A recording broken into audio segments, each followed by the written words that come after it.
میرے نبی پاک صلی اللہ تعالی علیہ وسلم پسند نہیں کرتے رشتوں کو توڑا جائے، اور اس قدر زیادہ حضور ناپسند کرتے کہ ایک دن حضور صحابہ کرام علیہم رضوان کی مجلس میں بیٹھے تھے، محفل میں بیٹھے تھے، اور ڈھیر سارے لوگ حضور کی محفل نور میں حاضر تھے۔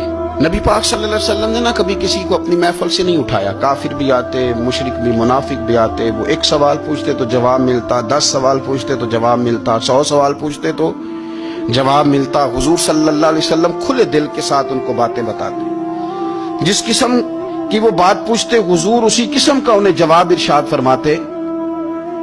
لیکن آج محفل جمی ہوئی تھی، صحابہ فرماتے ہیں بہت سارے لوگ تھے، اچانک نبی پاک نے ایک جملہ ارشاد فرمایا بھئی آج اگر ہماری محفل میں کوئی ایسا شخص موجود ہے جو رشتے توڑنے والا ہے، جس نے اپنے رشتے توڑ رکھے ہیں، تو وہ میری محفل سے اٹھ کے چلا جائے۔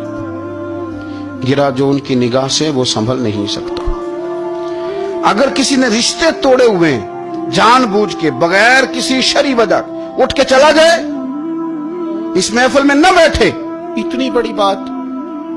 صحابہ کہتے ہیں کہ اتنا بڑا جملہ بڑا کم سننے میں ملا، اٹھ کے چلے جاؤ اگر کسی شخص نے اپنے رشتے توڑے ہوئے ہیں۔ اب وہ لوگ نہیں تھے جو یہ کہیں کہ پہلے ہماری بھی تو سنیں نا، ہم آپ کو بتائیں گے رشتہ داروں نے ظلم کتنا کیا ہے، ان کی زیادتیاں کتنی ہیں، ہم آپ کو لسٹ دکھاتے ہیں جس میں ہم نے ان کے گناہ لکھے ہوئے ہیں، ہمارے پاس وہ رجسٹر موجود ہے جس میں ہم نے 1 2 3 4 صفحے بھر دی ہیں ان کے ظلم کے، اب ہم سے سنیں تو صحیح۔ حضور نے فرمایا جس کا کوئی رشتہ دار ناراض ہے اٹھ کے چلا جائے میری محفل سے۔ ایک نوجوان اٹھ کے گیا اور اس نے بھی جا کے بحث کوئی نہیں کی، کہتے میری خالہ ناراض تھی، جیسے بھی مجھ سے ہو سکا نا میں نے خالہ کو راضی کیا۔ کیوں؟ یہ بڑا کمال نقطہ ہے، اس کو سمجھنا، یہ کمال نقطہ ہے۔ آج کو یہ نہیں کہ بچے کے دن رکھ لیے تو اب خالہ کو منانا ضروری ہو گیا، اب یہ نہیں کہ رشتہ داری کرنی ہے تو منانا ضروری ہو گیا، شادی پہ جانا تھا تو ضروری ہو گیا۔ آج خالہ کو منانا اس لیے ضروری ہے کہ مدینے والے رسول نے کہہ دیا اٹھ کے چلے جاؤ۔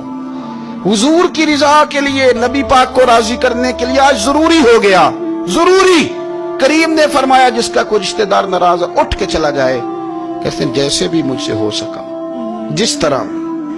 اس لیے نہیں کہ الیکشن تھے تو ضروری تھا، اور جیسے تیسے بھی تھا راضی کرنا مقصود تھا، اس لیے کہ اللہ رسول راضی ہو۔ میں نے خالہ کو راضی کیا، آ کے واپس بیٹھا۔ اب رسول پاک علیہ السلام نے قول ارشاد فرمایا، بات ارشاد فرمائی۔ حضور صلی اللہ تعالی علیہ وسلم نے فرمایا سنو بھائی، اس قوم پر رحمت نازل نہیں ہوتی جس میں کوئی رشتے توڑنے والا موجود ہو۔